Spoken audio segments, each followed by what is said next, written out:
Assalamu alaikum and good evening. Weir's special court has indicted Pervez Musharraf on 5 counts on the high treason case, which were all denied by Pervez Musharraf himself. And he said in the court that I am not a traitor. To me, a traitor is a person who loots the nation's money and empties the treasury. And then, on the other hand, the ban on former army chief and President Pervez Musharraf to travel abroad by the PMLN government has become the talk of the town. And everybody is questioning about the future of Pervez Musharraf. Some strong rumors are also floating on the national landscape that deal has been done and Pervez Musharraf may travel abroad anytime. Now, the peace talks with TTP is also proving a bad patch of our national landscape, and situation is going towards a deadlock again, because inside TTP there is a divide on extension in ceasefire, and war may start again. In this situation, there is a big question for the government that what have they been doing since December. Today, we will discuss all the aspects of national scenarios. We will also discuss Afghan presidential elections and Indian elections that are impacting Pakistan in different directions. And we would also like to know that what is the update on Musharraf's case. As you know that in my show, Mr. Zaid Hamid joins me. Assalamu alaikum, Mr. Zaid Hamid. Mr. Zaid Hamid, you know, this week's highlight was the treason case on Mr. Pervez Musharraf. And the special court indicted 5 counts on Pervez Musharraf, which were all denied by Mr. Pervez Musharraf. Let's have a report on this case, and then we will start our discussion. We would like to know your comments. Have charged former military ruler Pervez Musharraf with treason, the first army chief to face such a prosecution. Musharraf was accused of unlawfully suspended the constitution and instituting emergency rule in 2007. The special court has held several hearings since being constituted in November 2013, and its investigations have now culminated in 21st March indictment. He pleaded not guilty and has always claimed that the charges against him are politically motivated. The court also rejected Musharraf's application to leave the country to visit his sick mother in Dubai. Judges rejected his application on the grounds that only the government had the authority to remove him from the list. The judge read out 5 charges to Musharraf. He pleaded not guilty to each of them, but also addressed that the court with a speech about his service to the country and questioned how he could be called a traitor, declaring that he was a patriot. Yes, Mr. Zaid Hamid, as you saw Mr. Musharraf appearing in the court in the hearing and then pleading not guilty on all 5 counts. In fact, he said inside the court that I am not a traitor. For me, traitors are those who loot public money and empty the treasury. I fought 3 wars, and in my time, $17 billion were left in the national exchequer, but I don't know, this amount came down to $3 or $4 billion now. How did it happen? How do you see this trial? You see, if there is one blunder that would bring down Nawab Sharif's government, that is this particular trial of treason against Pervez Musharraf. It's a false trial, it's a fake trial, it's politically motivated, it's personal vendetta and nothing else. And this needlessly, there was absolutely no need for Nawab Sharif to commit this suicide. But needlessly, he has pitched himself against the entire armed forces of the country. Pervez Musharraf may have made many blunders as far as decision making is concerned, but definitely he is not a traitor. And calling an ex-army chief traitor, especially with the background that he has of he's been defending Pakistan in 65, 71, multiple wars. He has been spearheading Pakistani armed forces for almost a decade more, and with the track record of economic governance and management of his time, calling him a traitor is actually making a mockery of the justice. And Pakistani armed forces, particularly the army, is furious at this. I mean, they're not angry, furious is actually the right word. And they are silent, but they have so far protected Musharraf, because the judiciary and the government have been trying to prosecute him, putting him in handcuffs, put him in jail. They've been trying to do that for the last many months, ever since Musharraf came back from outside. But army has been protecting him. He's been living in his own rest house in Rawalpindi in Islamabad. Then now he's been shifted to the armed forces medical facility. Right. And Mr. Zaid Hamid, one thing he mentioned in his speech inside the court, he said that in my times foreign loans were $37 billion, but now they have skyrocketed to $70 billion. He said, I contained inflation, I fought 3 wars, and then he also referred to another economical number that he said that national exchequer when he left was $17 billion, and now it has come down to $3 or $4 billion.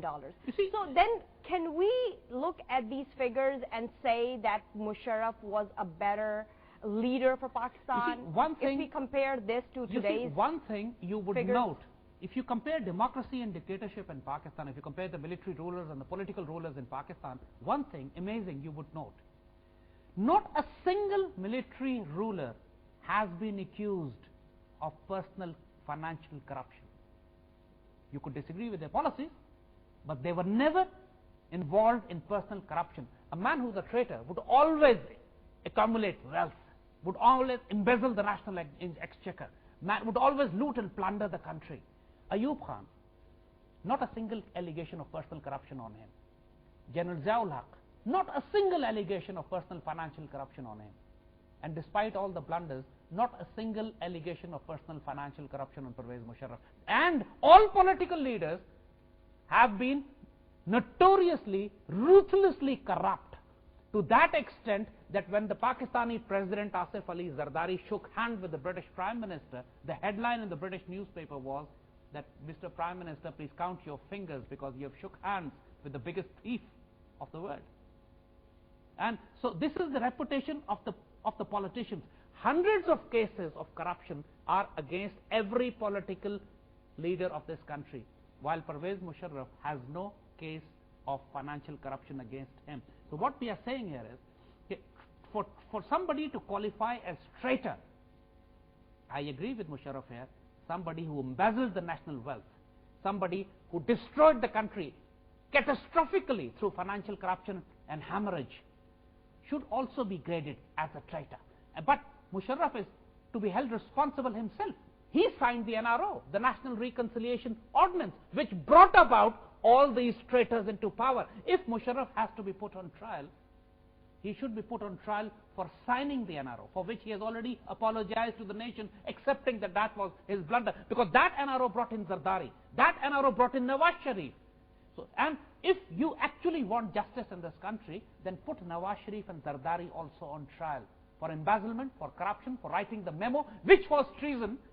The memo was actually the treason which the President of Pakistan of the time, Asif Ali Zardari, and Hussain Haqqani, the ambassador, who wrote, and Supreme Court let them go. And Nawaz Sharif today, when he's doing the selective targeting assassination of a former dictator or a military ruler trying to settle his personal vendetta, which is now proven from other sources also. I mean, I would like to mention here, there's a press conference done by British lawyers recently, in which they have openly accused Nawaz Sharif government of, and they have also acknowledged that they have received leaked documents from very top sources within the Prime Minister's office, where it is confirmed that Nawaz Sharif is actually influencing the judges to get a decision or a judgment or a conviction of Musharraf of his personal choice. We have the clip of that press conference that you have just mentioned, Mr. Zaid Hamid here. Let's have a look at that clip first, that what are people and the experts, legal experts at the international level saying about this treason case happening in Pakistan. Let's have a look at that first.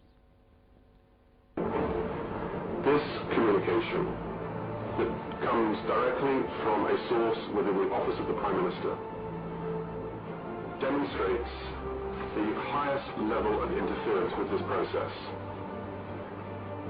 It sets out 14 separate acts that took place between the 18th and 19th of November that preceded the formation of the Special Tribunal, and goes directly to whether this process can be considered independent and impartial.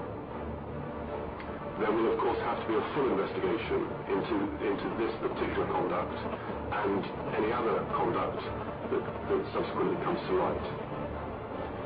The disclosure that we have demonstrates and supports the allegations that we have already submitted to the United Nations. in terms of the handpicking of judges and the level of executive interference with what is supposed to be an independent and impartial process. For that reason, we are calling for the treason trial to be suspended now, pending a full inquiry, a full international inquiry. Yes, Mr. Zaid Hamid, this press conference was from Bedford Row International. It happened last week in London. And according to them, they're saying that there's a leaked secret communication from the Pakistani Prime Minister's office indicating an unlawful collusion between the Pakistani government and elements of the judiciary to fix and manipulate the trial. How true is all this? See, this is an extremely damning allegation against Nawaz Sharif. And if true, his head could roll on that. And the fact is that Nawaz Sharif has not taken any action against these lawyers. These are international lawyers, and they are speaking with all the responsibility on their shoulders. And they have put a very damning allegation on Nawaz Sharif and his government, that they are manipulating the trial. They have leaked documents and information and perhaps conversations also between Nawaz Sharif's office and the judges and the judiciary. And again, this puts a huge question mark on the entire character of the judiciary as well. So as we said, this one particular allegation, which must be investigated now as demanded by them, and the whole Pakistani nation must also demand either if these allegations are true, then Nawaz Sharif should be hanged for it. And if these allegations are not true, these lawyers should be hanged for it. But this investigation must be done. What leaked documents have come out, what leaked conversation has come out, what evidence has come out. Those evidences should be observed. That evidence should be brought, and a tribunal should be formed. Independent inquiry must be done to identify the culprits who are manipulating this trial deliberately to create an anarchy and chaos in the country, and they're all based in the Prime Minister's office. Of course, the Prime Minister himself leads that. So then the Interior Ministry has rejected Pervez Musharraf's application to take out his name from the exit control list. Is it been denied by Interior Ministry, or is it Prime Minister Nawaz Sharif himself? As we say, Nawaz Sharif is doing blunders after blunders, marching straight towards the gallows. I mean, there's I have personally no doubt about it. When the trial court had, when Musharraf had appeared in front of the trial court, he had received the indictment, there was an opportunity. The trial court did not object to Pervez Musharraf's leaving the country. But he passed the buck to the government, saying the government would decide. That moment, the government had an opportunity of showing magnanimity, saying, no, we allow Musharraf to leave the country to see his ailing mother. And in that way, the whole temperature could have been calmed down. The dispute, the conflict, the clash between institutions would have calmed down considerably, and the ultimate beneficiary would have been Nawaz Sharif himself. But again, he decided to enter the minefield. He rejected Musharraf's plea to leave the country. The petition has now been filed into the Supreme Court, again in front of the judiciary, whose own character is now tainted. After these allegations, the judiciary and the executive are now colluding together to make sure that they put Musharraf on trial and convict him. So entire character of judiciary and the government is in doubt now. And any application filed in front of the judiciary would also be seen as tainted, as doubtful. But then, Mr. Zaid Hamid, from day one, the lawyers of Musharraf has been saying that the bench, the special court, has been biased, and the allegations came up forward, but nothing has happened, and the same bench is back again. Saying. Now, after this new disclosure by this British legal group, the entire scenario changes, because this is for the first time that an international group has said they have credible evidence from the office of the Prime Minister. And this is something that must be investigated. Mr. Zaid Hamid, I have to take a break here. Viewers, we'll be right back after a short break.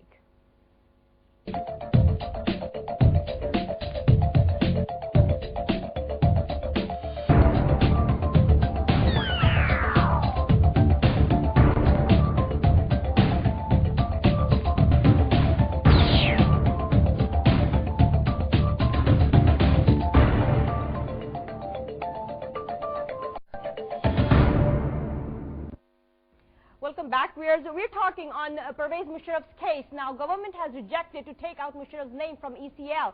We would like to know what is going to happen next. There are some rumors that deal has been done, and soon Musharraf will go abroad. If so, then why government is practicing this trial? What is a reasonable solution of Musharraf's case in our opinion? or in anybody's opinion, we would like to know. Mr. Zaid Hamid, before going on a break, we showed the conference that happened last week, and it was done by the International Lawyers Agency, and they're claiming that they have some very relevant evidences of some tapes that has been leaked out from government's office in which they are trying to manipulate the judiciary in Musharraf's case.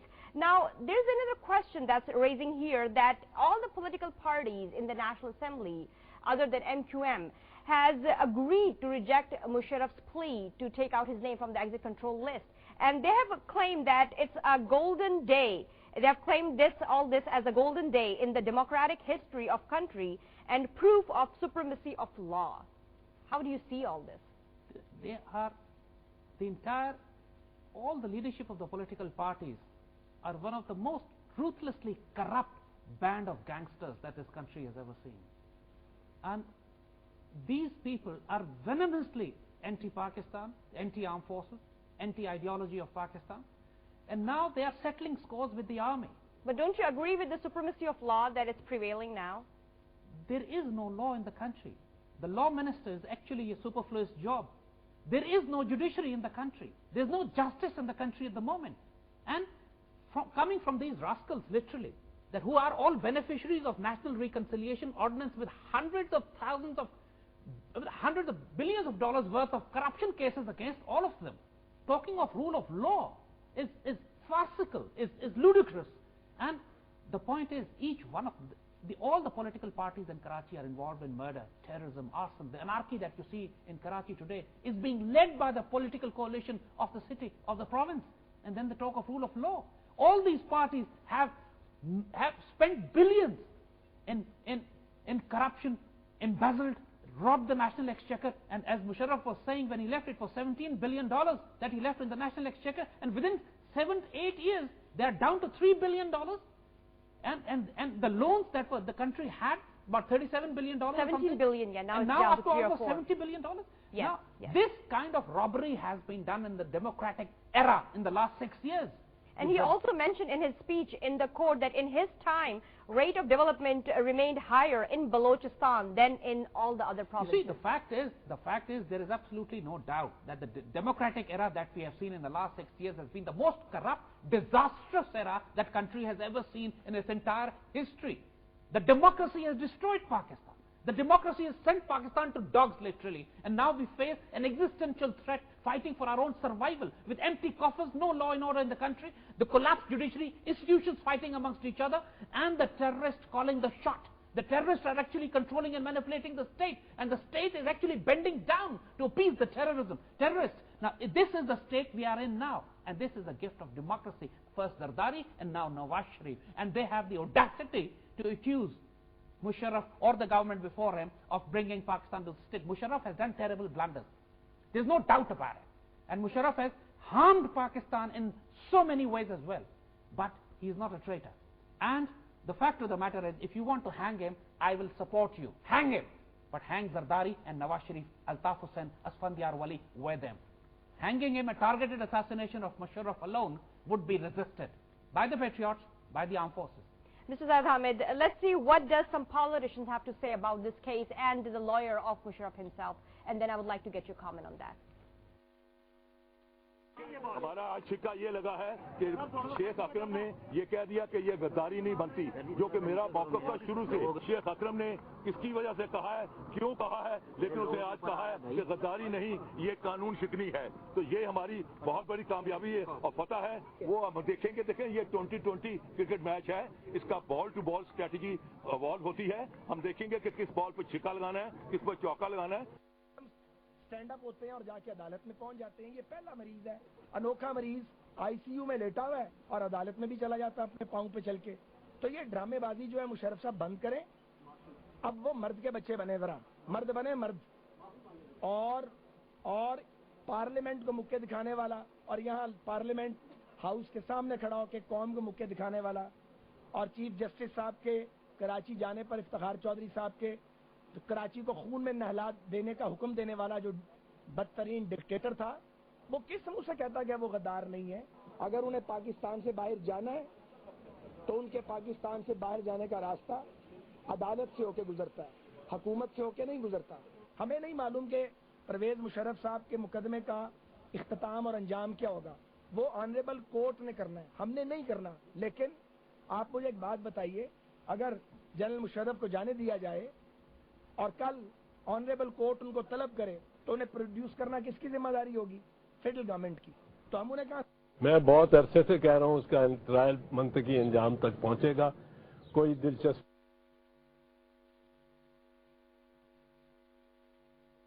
फौजियों में उसने अपनी वकार और साख, मैं बहुत अरसे से कह रहा हूं उसका ट्रायल मंतकी अंजाम तक पहुंचेगा। कोई दिलचस्पी नहीं ले रही फौज उसके मामले में, क्योंकि फौजियों में उसने अपनी वकार और साख को गंवाया है, पनाह लेकर और जरा बुजदिली दिखाकर। Yes, Mr. Zaid Hamid, let's start with Etizaz Ahsan. He's saying that army will not stand by Pervez Musharraf. Etizaz Ahsan has already been proven wrong. He has made a joke of himself. He is the man who brought Musharraf down, who led the most controversial movement in Pakistan's history, supported the most corrupt, incompetent judicial movement in Pakistani history, and he is himself an extremely controversial man, and he is venomously anti-army and anti-Pakistan. So if he gives a comment like politicians which were giving earlier comments that Musharraf, the path to Musharraf's freedom goes through the judiciary, goes through the court. Through the court, these are not all through the government. hollow words, because the fact of the matter is we know that judiciary is being manipulated by the executive, as which the press conference of the British lawyers that you heard had categorically said that they have credible evidence to prove that. And then Sadr Rafiq is saying that what if the court lets Musharraf go, and then when he has to come back to appear in the court, he does not show up? Then it would be the responsibility of federal government. You see, the point is, that's what we are saying.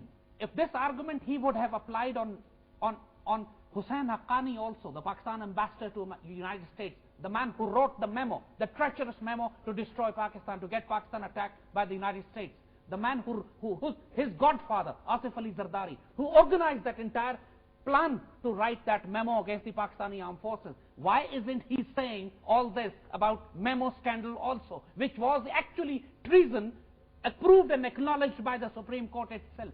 But Supreme Court allowed those traitors to leave the country, and now the government is not pursuing the trial. Government is not asking them to come back. The point is, all the statements that the politicians and these lawyers are giving, except of course the defense lawyer of the Ahmed Raza Kasuri. Exactly. I would like to know, he said that Akram Sheikh said it's not the treason case, it's the case of abrogation of constitution. You see, again, the government legal team is facing great crisis within themselves, because they know it's not a treason trial. They've been justifying a false case, trying to make it look like a treason trial, and finally one of them, the prosecutor, came out saying yes, it's not a treason trial, but of abrogation of law. And that makes it a normal criminal trial in which the high treason punishment. And Ahmed Raza Kasuri is saying that it's a winning situation for us. It's a major victory for the Musharraf defense team. There's no doubt about this. But again, you see, with Etizaz Ahsan was saying that army is not backing up Musharraf. Again, it's a farcical, ludicrous statement. Army has been protecting Musharraf. That's why Musharraf is not in jail today. Because when all the entire power of the government and the judiciary is trying to drag him to the court and to the jail, and he's still comfortable in his rest house or in the army hospital, who's backing him up? Is the lawyers of the Musharraf strong enough to defend him against the judiciary and the government? Or the army? And the fact of the matter is, army has taken a very solid policy decision. They will not let Musharraf be humiliated. Because if they do that, that would set a dangerous precedent that every corrupt politician or judge would rise to settle the scores with the army. The clash between the institutions in Pakistan is right now touching the red hot levels. And if this clash continues, and as I said, Nawab Sharif has decided to walk into the minefield once again when he had the opportunity of calming the tempers down. He has made a blunder again, and as I see it, it may very well end up in his head rolling, not Musharraf's, because if this allegation by the British legal group, that they have credible evidence of Musharraf and conversations and tapes and documents of Nawab Sharif influencing the judiciary, then that destroys Nawab Sharif as well as the judiciary, and army wins. Musharraf wins in this situation. Mr. Zaid Hamid, this was one highlight of this week regarding the Musharraf's case. Now, the other highlight of this week was the peace talk process in which the TTP factions are divided over the ceasefire extension.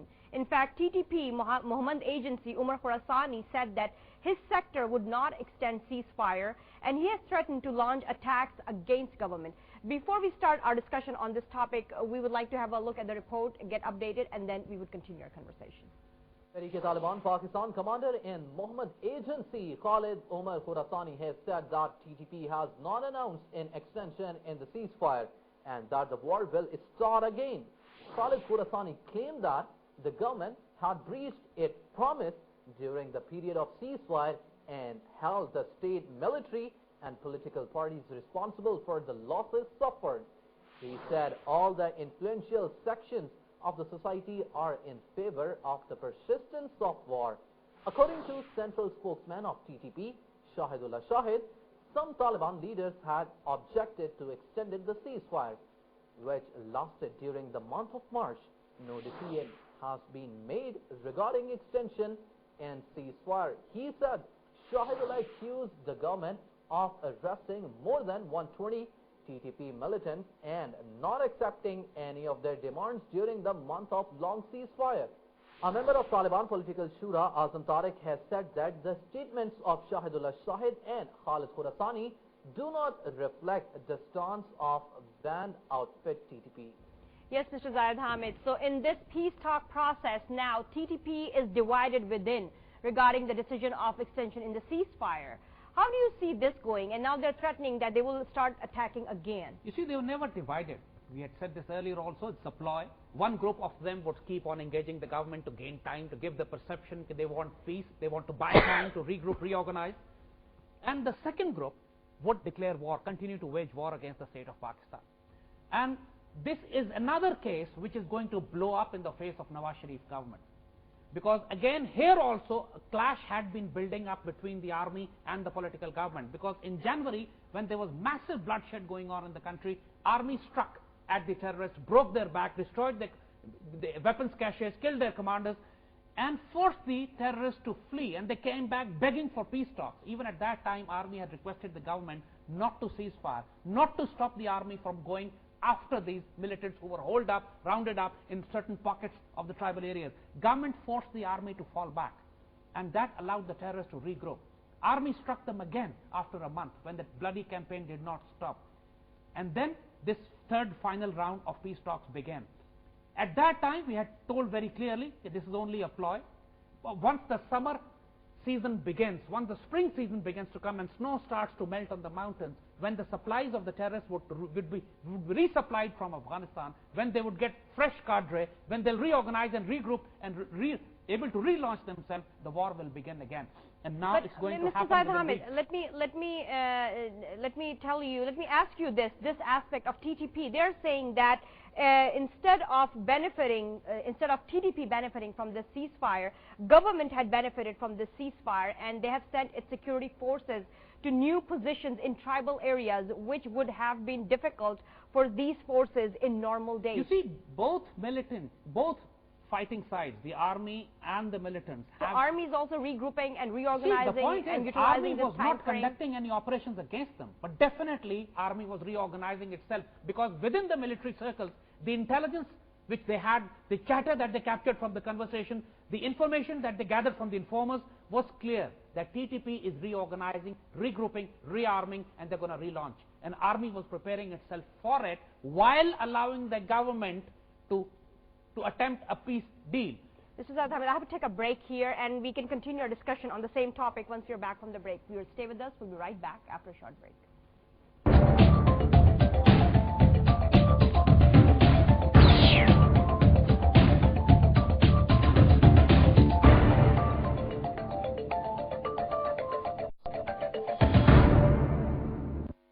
Welcome back, viewers. We're talking over the peace talk process in which TTP seems divided over the ceasefire extension decision. Khalid Umar Khurasani said that the TTP has not announced an extension in the ceasefire and that the war will start again.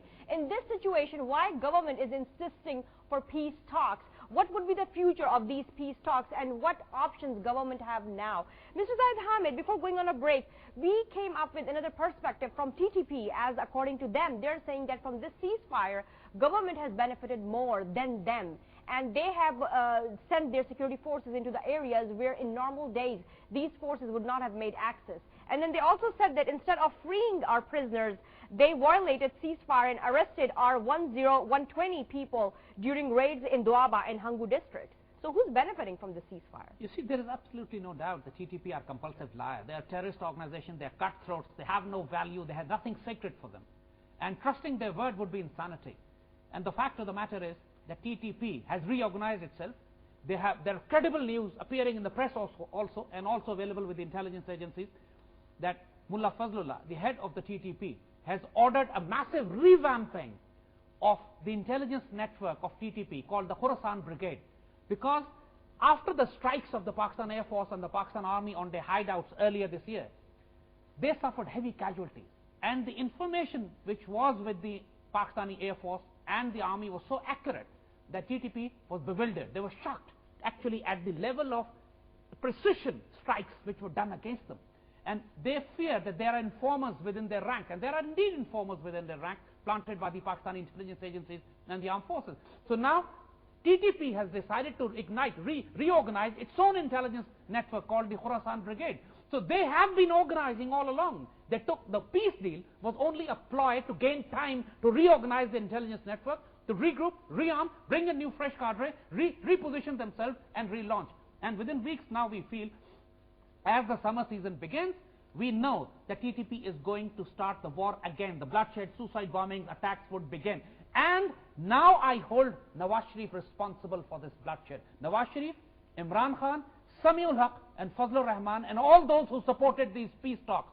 Those idiots who could not see that TTP and insane animals cannot be tamed through peace talks, and only gaining time after the deadly strikes by the Pakistani Air Force, they were trying to regroup and reorganize. All murder cases, every person killed in the country, from the attacks of TTP, their murder cases should be registered not just against the TTP, also against the political leadership which delayed the army operation against them when they were cornered and surrounded and could have been eliminated. Mr. Zaid Hamid, let's see what does Irfan Siddiqui has to say on the recent progress of this peace talk, and then what Rahman Malik has to say about Salman Taseer's son. Let's have a look at that first. जब मुज़ाकरात हो रहे होते हैं तो उसमें जब एक वक्फा आता है तो उसको तात्तुल नहीं कहते। वो ऐसे ही होता है कि गाड़ी आगे बढ़ रही होती है लेकिन वो शायद बहुत से लोगों को दिखाई नहीं दे रही होती। जब देखिए पहली कमेटी गुफ्तगू कर रही थी तो उस वक्त भी एक तात्तुल का वक्फा आ गया था और उस तात्तुल के वक्फे के फौरन बाद तालिबान ने ऐलान कर दिया था जंगबंदी का। तो कहीं ना कहीं गाड़ी चल रही होती है, बढ़ रही होती है, इस वक्त भी तात्तुल नहीं है। मेरा ख्याल ये है कि तालिबान खुद भी, तालिबान की तश्कील करदा कमेटी भी और हुकूमत की तश्कील करदा कमेटी भी बड़े एक्टिवली इस पे काम कर रहे हैं। कुछ जो चीज़ें कैदियों के तबादले के हवाले से सामने आई हैं उनकी तरफ से, उन पे गौर व खौज हो रहा है, उनकी तहकीक हो रही है और बहुत जल्द उसमें जो तात्तुल का तासुर मिल रहा है वो इंशाल्लाह दूर हो जाएगा। बुनियादी बात यह है कि हुकूमत अमन की ख्वाहिश में बड़ी संजीदा है। अच्छा और उसमें किसी को कोई शायबा नहीं होना चाहिए। नशेबो फराज आए भी तो वो ख्वाहिश और वो आज़म अपनी जगह मौजूद है। एक क्रिमिनल अगर स्टेट के लेवल पे होगा तो वैसे ही मुतालबात होंगे। मैं तो सिर्फ डिमांड ये करता हूँ हुकूमत से भी और तालिबान से भी कि आप तीनों को, प्रोफेसर अजमल को भी और सलमान तसीर के साहबजादे जो शहबाज तसीर हैं और प्राइम मिनिस्टर गिलानी के बेटे जो हैं अली गिलानी, उनको वीडियो दिखाएं उनकी कि वो जिंदा हैं। कैसे एतबार किया जा सकता है कि जो वो बात कर रहे हैं वो ठीक है? कहीं ऐसा तो नहीं है कि इसमें मुज़ाकरात के अमल में अपना टाइम पास लेने के लिए, गेन करने के लिए वो अपने आप को दोबारा एनर्जाइज करके अपनी पोजीशनिंग प्लेस कर रहे हैं। Yes, Mr. Zaid Hamid, you heard Irfan Siddiqui that the peace talk process is not being abandoned. It is proceeding. And then Rahman Malik saying that Professor Ajmal, Shehbaz Taseer and Ali Gilani, the proofs of their death should be shown. See, the fact is that Irfan Siddiqui represents the government and he lives in the fool's paradise, speaking the same nonsense which the Prime Minister always speaks as far as the peace terms are concerned, saying that Prime Minister said that they will be giving the nation some good news pretty soon. What they are doing now is they're releasing the cutthroat terrorists. They are succumbing to the demands of the terrorists. They're releasing every terrorist and criminal and traitor that they have. And TTP is demanding their release and government is constantly releasing them while the TTP has not given anything in return. While Rahman Malik, the former interior minister in the People's Party government, now he's saying that that TTP should give proof that the son of the former Prime Minister, son of the former Governor, and a Vice Chancellor of the Peshawar University are alive. The fact is, it was the People's Party under whose tenure the TTP actually rose to power. The most incompetent interior minister that we ever had in our history was Rahman Malik. All the bloodshed that you see in the country is on his hands. He did not, neither his government, neither his parliament, neither his ministry, did anything to control the terrorism and the violence in the country, and now they are coming home to roost. His Prime Minister's son is kidnapped by the TTP. His Governor's son is kidnapped by the TTP. His Vice Chancellor's son is kidnapped by the TTP. And now the threats to Bilawal's life also. Their chairman is also under threat from the same terrorist gangs whom they have been sheltering and protecting while they were in power. Serves them right.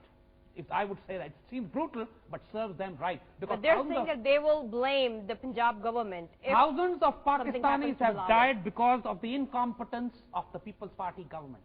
And now the sons of their top leadership is in the custody of those cutthroat terrorists. And most probably they're not alive also. Now he's demanding their proof of their life, whether they're alive or not. The fact of the matter is, now the ghost of terrorism is coming to haunt the People's Party, which spent their time looting and plundering the country, and under their watch hundreds of thousands of Pakistanis were killed or wounded by those animals which were backed by the CIA and RAW.